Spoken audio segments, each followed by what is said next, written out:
ഓം ശാന്തി 9/9/24 പ്രഭാതമുരളി ബാബ്ദാദ മധുബൻ. ബാബ പറയുന്നു, മധുരമായ കുട്ടികളെ, യോഗബലത്തിലൂടെ മോശമായ സംസ്കാരങ്ങളെ പരിവർത്തനപ്പെടുത്തി സ്വയം തന്നിൽ നല്ല സംസ്കാരം ഉണ്ടാക്കൂ. ജ്ഞാനത്തിൻ്റെയും പവിത്രതയുടെയും സംസ്കാരമാണ് നല്ല സംസ്കാരം. ചോദ്യം: കുട്ടികളായ നിങ്ങളുടെ ബർത്ത് റൈറ്റ് ഏതാണ്? നിങ്ങൾക്കിപ്പോൾ ഏതൊരു ഫീലിംഗ് വരുന്നു? ഉത്തരം: നിങ്ങളുടെ ബർത്ത് റൈറ്റ് ആണ് മുക്തിയും ജീവൻ മുക്തിയും. നിങ്ങൾക്ക് ഇപ്പോൾ ഫീലിംഗ് വരുന്നു, നമുക്ക് ബാബയോടൊപ്പം തിരികെ വീട്ടിലേക്ക് പോകേണ്ടതുണ്ട്. നിങ്ങൾ അറിയുന്നുണ്ട്, ബാബ ഭക്തിയുടെ ഫലമായ മുക്തിയും ജീവൻ മുക്തിയും നൽകുവാൻ വന്നിരിക്കുന്നു. ഇപ്പോൾ എല്ലാവർക്കും ശാന്തിധാമത്തിലേക്ക് പോകേണ്ടതുണ്ട്.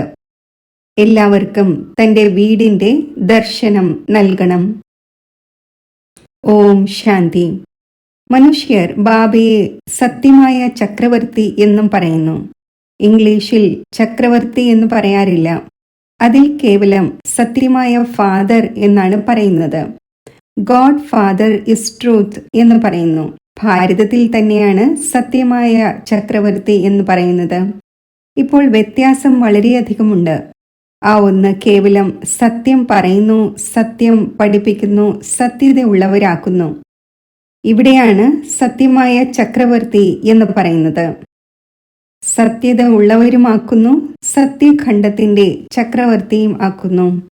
മുക്തിയും നൽകുന്നു, ജീവൻ മുക്തിയും നൽകുന്നു എന്നത് തീർച്ചയാണ്. അതിനെ ഭക്തിയുടെ ഫലം എന്ന് പറയുന്നു.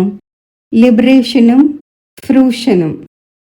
ഭക്തിയുടെ ഫലം നൽകുന്നു, ലിബറേറ്റ് ചെയ്യുന്നു. കുട്ടികൾക്കറിയാം, നമുക്ക് രണ്ടും നൽകുന്നു. എല്ലാവരെയും ലിബറേറ്റ് ചെയ്യുന്നു, ഫലം നിങ്ങൾക്ക് നൽകുന്നു. ലിബറേഷനും ഫ്രൂഷനും. ഈ ഭാഷയും ഉണ്ടാക്കപ്പെട്ടിട്ടുണ്ടല്ലോ. ഭാഷകൾ വളരെയധികമുണ്ട്. ശിവബാബയ്ക്കും നാമങ്ങൾ വളരെയധികം വയ്ക്കുന്നു. ആ ഒന്നിൻ്റെ നാമം ശിവബാബയാണ് എന്ന് ആരോടെങ്കിലും പറഞ്ഞാൽ അവർ പറയുന്നു, നമ്മൾ ആ ഒന്നിനെ മാലിക്, യജമാനൻ എന്നാണ് പറയുന്നത്. യജമാനൻ എന്നത് ശരിയാണ്, എന്നാൽ ആ ഒന്നിനും നാമം വേണമല്ലോ.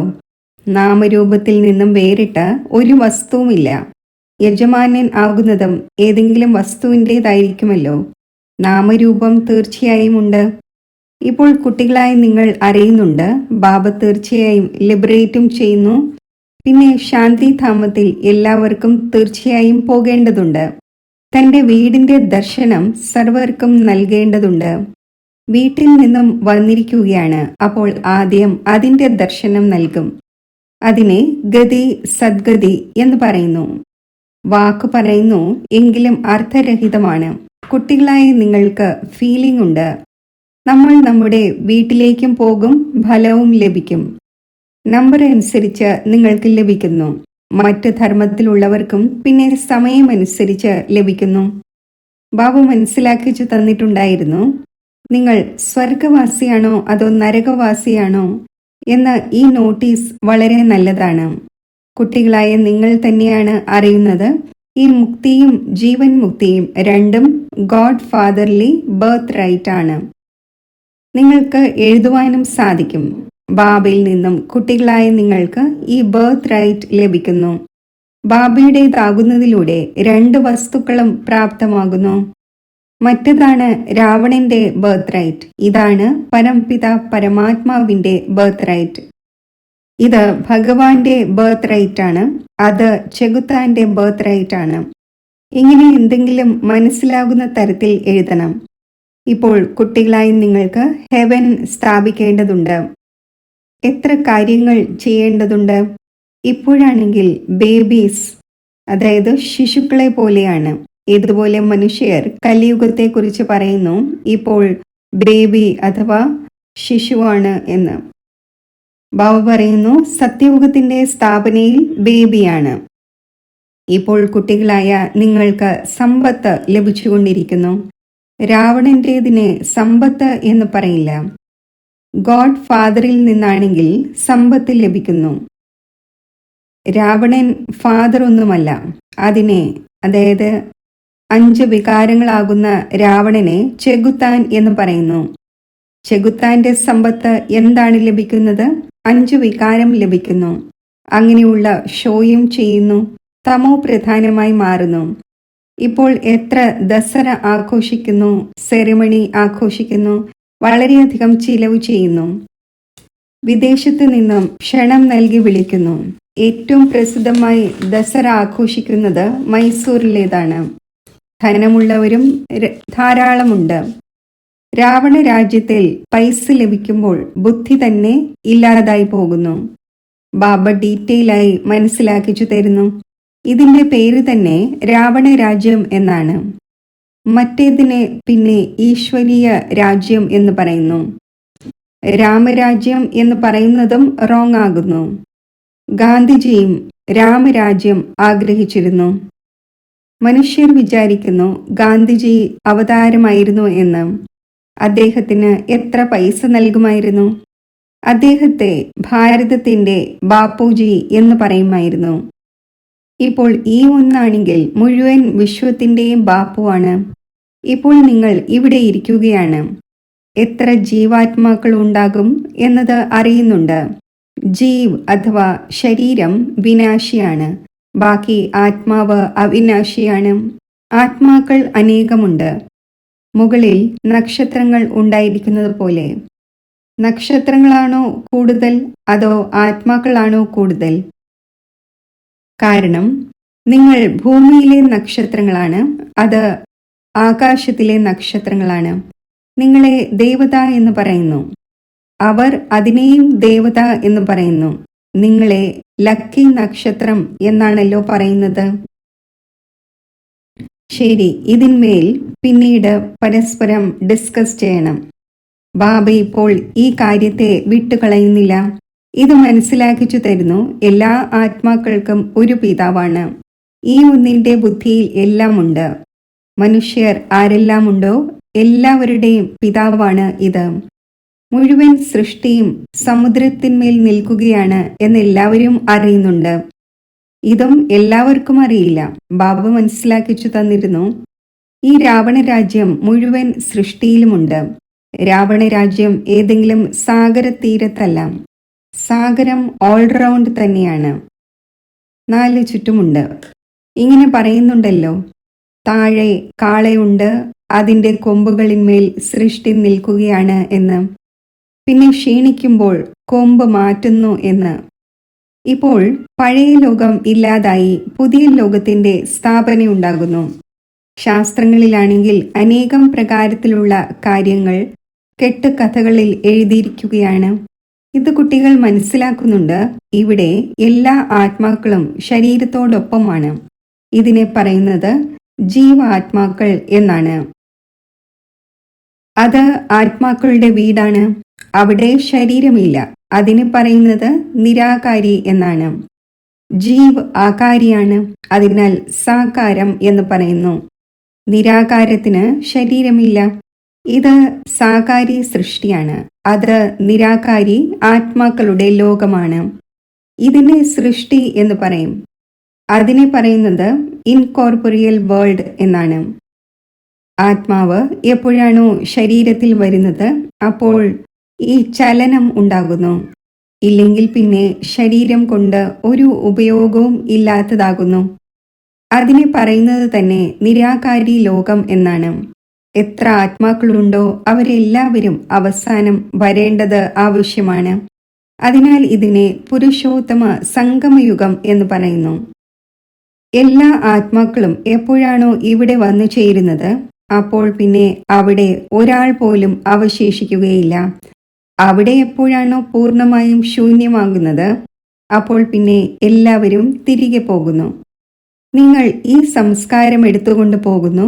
നമ്പർ വൈസ് പുരുഷാർത്ഥമനുസരിച്ച് ചിലർ നോളജിന്റെ സംസ്കാരം കൊണ്ടുപോകുന്നു, ചിലർ പ്യൂരിറ്റിയുടെ സംസ്കാരം കൊണ്ടുപോകുന്നു. വരേണ്ടത് ഏതായാലും ഇവിടെ തന്നെയാണ്. എന്നാൽ ആദ്യം വീട്ടിലേക്ക് പോകേണ്ടതുണ്ട്. അവിടെ നല്ല സംസ്കാരമാണുള്ളത്. ഇവിടെയുള്ളത് മോശമായ സംസ്കാരമാണ്. നല്ല സംസ്കാരം മാറി മോശമായ സംസ്കാരം ഉണ്ടാകുന്നു. പിന്നെ മോശമായ സംസ്കാരം യോഗബലത്തിലൂടെ നല്ലതാകുന്നു. നല്ല സംസ്കാരം അവിടെ കൊണ്ടുപോകും. ബാബയിലും പഠിപ്പിക്കുന്നതിന്റെ സംസ്കാരമുണ്ടല്ലോ, ആ ഒന്ന് വന്ന് മനസ്സിലാക്കിച്ചു തരുന്നു. രചയിതാവിന്റെയും രചനയുടെ ആദിമധ്യാന്ത്യത്തിന്റെയും രഹസ്യം മനസ്സിലാക്കിച്ചു തരുന്നു. ബീജത്തെക്കുറിച്ചും അറിവ് നൽകുന്നു. അപ്പോൾ മുഴുവൻ വൃക്ഷത്തിന്റെയും അറിവ് നൽകുന്നു. ബീജത്തിന്റെ അറിവാണ് ജ്ഞാനം, വൃക്ഷത്തിന്റെ അറിവാണ് ഭക്തി. ഭക്തിയിൽ വളരെയധികം ഡീറ്റെയിൽ ഉണ്ടല്ലോ. ബീജത്തെ ഓർമ്മിക്കുന്നത് സഹജമാണ്. അവിടേക്ക് തന്നെയാണ് പോകേണ്ടത്. തമോ പ്രധാനത്തിൽ നിന്നും സദോ പ്രധാനമാകുന്നതിന് അല്പം സമയമാണ് എടുക്കുന്നത്. പിന്നെ സദോ പ്രധാനത്തിൽ നിന്നും തമോ പ്രധാനമാകുന്നതിൽ 5000 വർഷം എടുക്കുന്നു. ആക്യുറേറ്റ് ആണ്. ഈ ചക്രം വളരെ ആക്യുറേറ്റായി ഉണ്ടാക്കപ്പെട്ടതാണ്. അത് റിപ്പീറ്റ് ആയിക്കൊണ്ടിരിക്കുന്നു. മറ്റാർക്കും ഈ കാര്യങ്ങൾ പറഞ്ഞു തരാൻ സാധിക്കില്ല. നിങ്ങൾക്ക് പറയാൻ സാധിക്കും. പകുതി പകുതി ആക്കപ്പെടുന്നു. പകുതി സ്വർഗം, പകുതി നരകം. പിന്നെ അതിന്റെ ഡീറ്റെയിലും പറഞ്ഞു തരുന്നു. സ്വർഗത്തിൽ ജന്മം കുറവാണ്, ആയുസ് നീണ്ടതായിരിക്കും. നരകത്തിൽ ജന്മം കൂടുതലാണ്, ആയുസ് ചെറുതായിരിക്കും. അവിടെ യോഗിയാണ്, ഇവിടെ ഭോഗിയാണ്. അതിനാൽ ഇവിടെ വളരെയധികം ജന്മങ്ങൾ ഉണ്ടാകുന്നു. ഈ കാര്യങ്ങൾ മറ്റാരും അറിയുന്നില്ല. മനുഷ്യർക്ക് ഒന്നും തന്നെ അറിയില്ല. എപ്പോഴാണോ ദേവതമാർ ഉണ്ടായിരുന്നത്, അത് എങ്ങനെയായി, എത്ര അറിവുള്ളവർ ആയിരിക്കുകയാണ്. ഇതും നിങ്ങൾ അറിയുന്നുണ്ട്. ബാബ ഈ സമയത്ത് കുട്ടികളെ പഠിപ്പിച്ച് 21 ജന്മങ്ങളിലേക്ക് സമ്പത്ത് നൽകുന്നു. പിന്നെ നിങ്ങളുടെ ഈ സംസ്കാരം അവശേഷിക്കുന്നില്ല. രാജപദത്തിന്റെ സംസ്കാരം ഉണ്ടാകുന്നതനുസരിച്ച് ജ്ഞാനത്തിന്റെ പഠനത്തിന്റെ സംസ്കാരം പൂർത്തിയാകുന്നു. ഈ സംസ്കാരം പൂർത്തിയാകുമ്പോൾ നമ്പർ വൈസ് പുരുഷാർത്ഥം അനുസരിച്ച് രുദ്രമാലയിൽ കോർക്കപ്പെടും. പിന്നെ നമ്പർ അനുസരിച്ച് പാർട്ട് അഭിനയിക്കുവാൻ വരും. ആരാണോ മുഴുവൻ 84 ജന്മങ്ങളും എടുത്തത്, അവരാണ് ആദ്യം വരുന്നത്. അവരുടെ പേരും പറഞ്ഞു തരുന്നു. ശ്രീകൃഷ്ണനാണ് ഫസ്റ്റ് പ്രിൻസ് ഓഫ് ഹെവൻ. നിങ്ങൾ അറിയുന്നുണ്ട്, കേവലം ഒരാൾ മാത്രമായിരിക്കില്ല ഉണ്ടായിരിക്കുക, മുഴുവൻ രാജധാനി ഉണ്ടായിരിക്കുമല്ലോ. രാജാവിനോടൊപ്പം പ്രജയും വേണം. ഒന്നിൽ നിന്നും മറ്റൊരാൾ ജനിക്കുന്നുണ്ടാകും. 8 പേർ ഒരുമിച്ച് വരുന്നു എന്ന് പറഞ്ഞാൽ തന്നെയും ആദ്യം ശ്രീകൃഷ്ണനാണല്ലോ നമ്പർ 1 വരിക. 8 പേർ ഒരുമിച്ചാണ് വരുന്നതെങ്കിൽ പിന്നെ ശ്രീകൃഷ്ണന് ഇത്രയും മഹിമയുള്ളത് എന്തുകൊണ്ട്? ഈ എല്ലാ കാര്യങ്ങളും മുന്നോട്ടു പോകവേ മനസ്സിലാക്കും. ഇന്ന് നിങ്ങളെ വളരെ ഗുഹ്യത്തിലും ഗുഹ്യമായ കാര്യങ്ങൾ കേൾപ്പിക്കുന്നു എന്ന് പറയുന്നുവല്ലോ. ഒന്നും അവശേഷിക്കുന്നില്ല. ഈ ഒരു യുക്തി നല്ലതാണ്. അതായത് നോക്കൂ, ഏതെങ്കിലും കാര്യം മനസ്സിലാകുന്നില്ലെങ്കിൽ പറയൂ. നമ്മുടെ മുതിർന്ന സഹോദരിക്ക് ഉത്തരം നൽകാൻ സാധിക്കും. അല്ലെങ്കിൽ ഇങ്ങനെ പറയണം, ഇപ്പോൾ ബാബ പറഞ്ഞു തന്നിട്ടില്ല.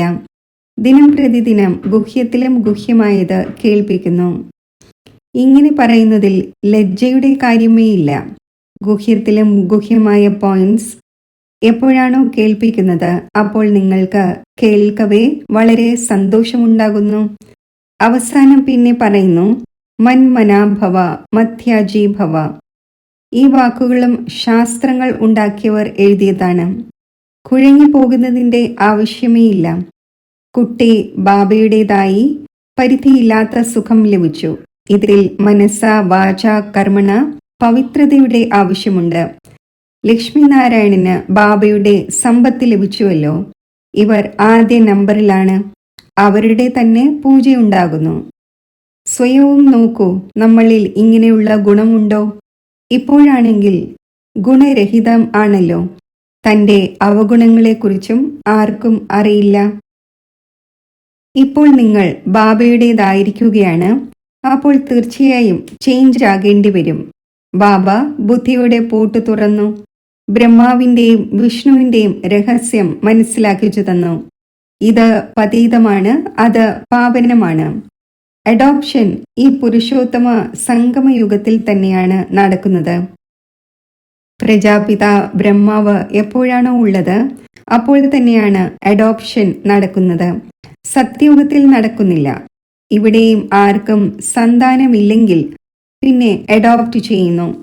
പ്രജാപിതാവിനും തീർച്ചയായും ബ്രാഹ്മണരായ കുട്ടികൾ വേണം. ഇത് മുഖവംശാവലിയാണ്, മറ്റത് കുഖവംശാവലിയാണ്. ബ്രഹ്മാവ് പ്രസിദ്ധമാണ്. ഇദ്ദേഹത്തിന്റെ സർനെയിം തന്നെ പരിധിയില്ലാത്തതാണ്. എല്ലാവരും മനസ്സിലാക്കുന്നുണ്ട് പ്രജാപിത ബ്രഹ്മാവ് ആദിദേവനാണ്. അദ്ദേഹത്തെ ഇംഗ്ലീഷിൽ ഗ്രേറ്റ് ഗ്രേറ്റ് ഗ്രാൻഡ് ഫാദർ എന്ന് പറയും. ഇതാണ് പരിധിയില്ലാത്ത സർനെയിം. മറ്റേത് പരിധിയുള്ള സർനെയിമാണ്. അതിനാൽ ബാബ മനസ്സിലാക്കിച്ചു തരുന്നു, ഇത് തീർച്ചയായും എല്ലാവരും അറിഞ്ഞിരിക്കേണ്ടതാണ്. ഭാരതം വലുതിലും വലിയ തീർത്ഥസ്ഥാനമാണ്. അവിടെ പരിധിയില്ലാത്ത ബാബ വരുന്നു. മുഴുവൻ ഭാരതത്തിലും വിരാജിതനായി എന്നല്ല, ശാസ്ത്രങ്ങളിൽ മഗധ ദേശത്തെക്കുറിച്ച് എഴുതിയിരിക്കുന്നു. എന്നാൽ നോളജ് എവിടെയാണ് പഠിപ്പിച്ചത്?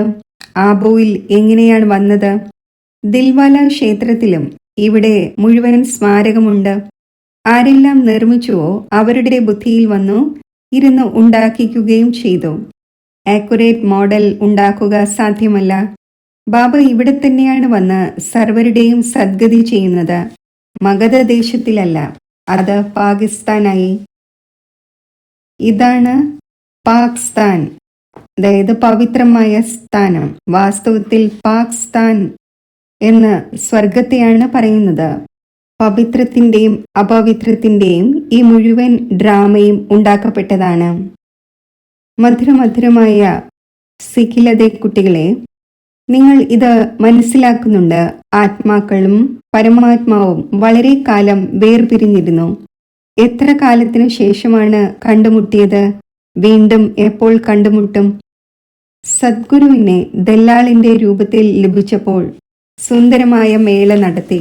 ഗുരുക്കന്മാർ ധാരാളമുണ്ടല്ലോ, അതിനാൽ സദ്ഗുരു എന്ന് പറയുന്നു. സ്ത്രീയുടെ വസ്ത്രാഗ്രം ബന്ധിക്കുമ്പോൾ പറയുന്നു, ഈ പതി നിന്റെ ഗുരുവും ഈശ്വരനുമാണ്. പതിയാണ് ആദ്യം അപവിത്രമാക്കുന്നത്. ഇക്കാലത്ത് ലോകത്തിൽ വളരെയധികം അഴുക്ക് പിടിച്ചിരിക്കുന്നു. ഇപ്പോൾ കുട്ടികളായ നിങ്ങൾക്ക് പുഷ്പമാകേണ്ടതുണ്ട്. കുട്ടികളായ നിങ്ങളെ ബാബ ഉറച്ച് കെട്ട് ബന്ധിക്കുന്നു. അല്ലെങ്കിൽ തന്നെ ശിവജയന്തിയുടെ കൂടെ തന്നെയാണ് രക്ഷാബന്ധൻ ഉണ്ടാകുന്നത്. ഗീതാ ജയന്തിയും ഉണ്ടാകേണ്ടതാണ്. ശ്രീകൃഷ്ണന്റെ ജയന്തി അല്പം വൈകിയാണ് പുതിയ ലോകത്തിൽ ഉണ്ടായത്. പിന്നെ ഉത്സവങ്ങളെല്ലാം ഈ സമയത്തേതാണ്. രാമനവമി എപ്പോൾ ഉണ്ടായി? ഇതും ആർക്കും അറിയില്ല. നിങ്ങൾ പറയും പുതിയ ലോകത്തിൽ 1250 വർഷത്തിനു ശേഷം രാമനവമി ഉണ്ടാകുന്നു. ശിവജയന്തി, കൃഷ്ണജയന്തി, രാമജയന്തി എപ്പോൾ ഉണ്ടായി? ഇത് ആർക്കും പറയുവാൻ സാധിക്കില്ല. കുട്ടികളായ നിങ്ങളും ഇപ്പോൾ ബാബയിലൂടെ അറിഞ്ഞു കഴിഞ്ഞു. ആക്യുറേറ്റായി പറയുവാൻ സാധിക്കുന്നു. അതിനർത്ഥം മുഴുവൻ ലോകത്തിന്റെയും ജീവിതകഥ നിങ്ങൾക്ക് പറയാൻ സാധിക്കും. ലക്ഷക്കണക്കിന് വർഷങ്ങളുടെ കാര്യം പറയുവാൻ സാധിക്കുകയില്ല. ബാബ എത്ര നല്ല പരിധിയില്ലാത്ത പഠനം പഠിപ്പിക്കുന്നു.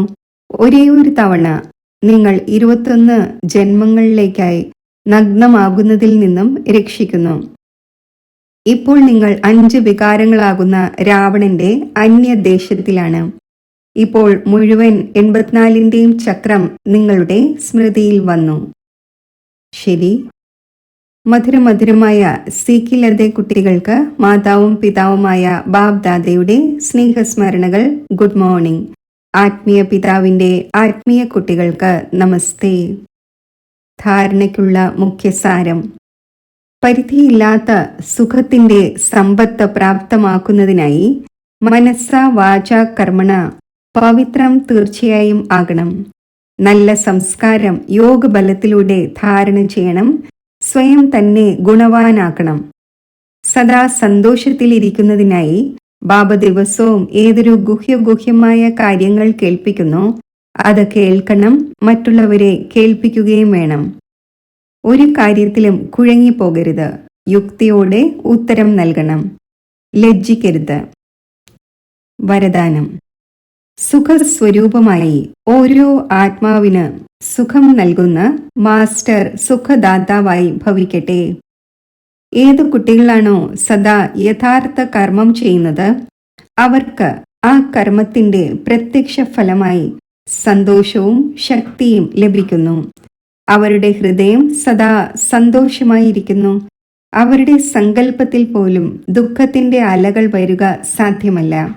സംഗമയുഗി ബ്രാഹ്മണൻ എന്നാൽ ദുഃഖത്തിന്റെ പേരോ അടയാളമോ ഇല്ല. കാരണം സുഖദാതാവിന്റെ കുട്ടികളാണ്. ഇങ്ങനെയുള്ള സുഖദാതാവിന്റെ കുട്ടികൾ സ്വയവും മാസ്റ്റർ സുഖദാതാവായിരിക്കും. അവർ ഓരോ ആത്മാവിനും സദാ സുഖം നൽകും. അവർ ഒരിക്കലും ദുഃഖം നൽകുകയില്ല, ദുഃഖം എടുക്കുകയുമില്ല. സ്ലോഗൻ. മാസ്റ്റർ ദാതാവായി സഹയോഗവും സ്നേഹവും സഹാനുഭൂതിയും നൽകണം. ഇതുതന്നെയാണ് ദയാഹൃദയ ആത്മാവിന്റെ അടയാളം. ഓം ശാന്തി.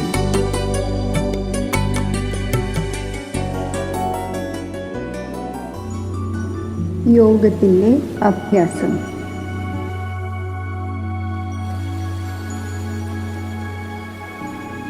മനസ്സുകൊണ്ടും ശരീരം കൊണ്ടും റിലാക്സ്ഡ് ആയിരുന്ന് എൻ്റെ മനസ്സിനെ അന്തർമുഖമാക്കുമ്പോൾ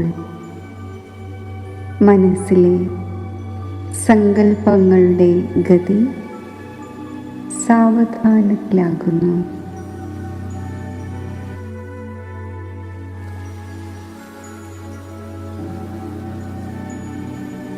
സൈലൻസിൻ്റെ അവസ്ഥയിൽ ഞാൻ സ്ഥിതി ചെയ്യുന്നു.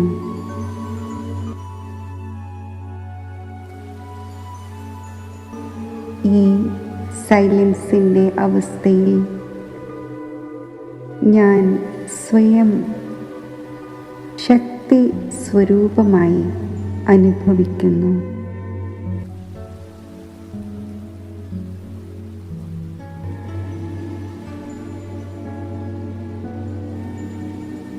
ശക്തി സ്വരൂപ ആത്മാവായ എന്നിൽ നിന്നും ശക്തിയുടെ തരംഗങ്ങൾ നാലു ഭാഗത്തും പ്രസരിക്കുന്നു.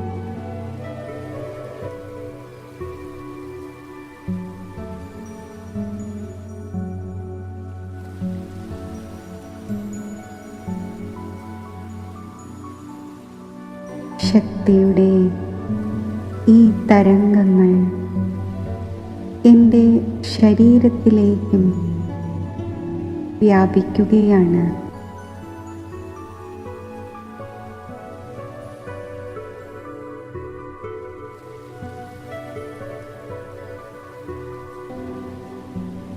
ആത്മസ്ഥിതിയിലിരുന്നു കൊണ്ട് ഇപ്പോൾ ഞാൻ സർവശക്തിവാനായ ബാബയുടെ സമീപത്ത് എത്തിച്ചേരുകയാണ്. സർവശക്തിവാനിൽ മനസ്സ് ഏകാഗ്രമാക്കുമ്പോൾ ബാബയുടെ സമസ്ത ശക്തികളും വരദാനങ്ങളും എന്നിൽ നിറയുന്നു.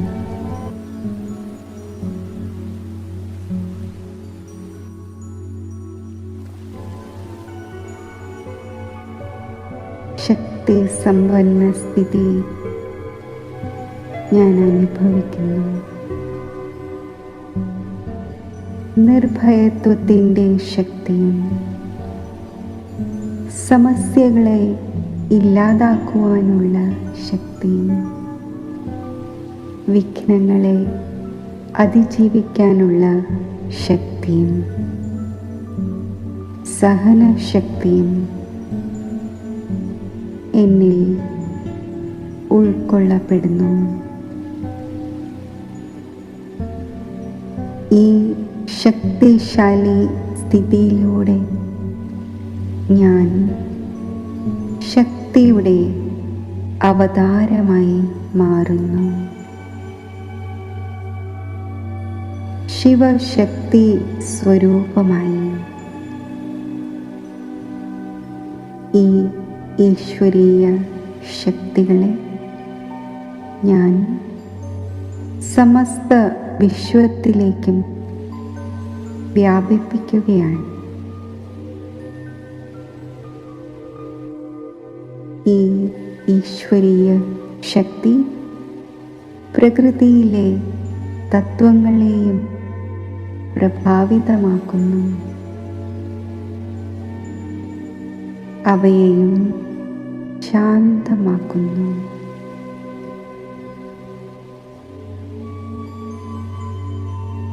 ഈ ശക്തികൾ അന്യ ആത്മാക്കളിലും നിറഞ്ഞ് അവരും ശക്തിശാലിയായി മാറുന്നു.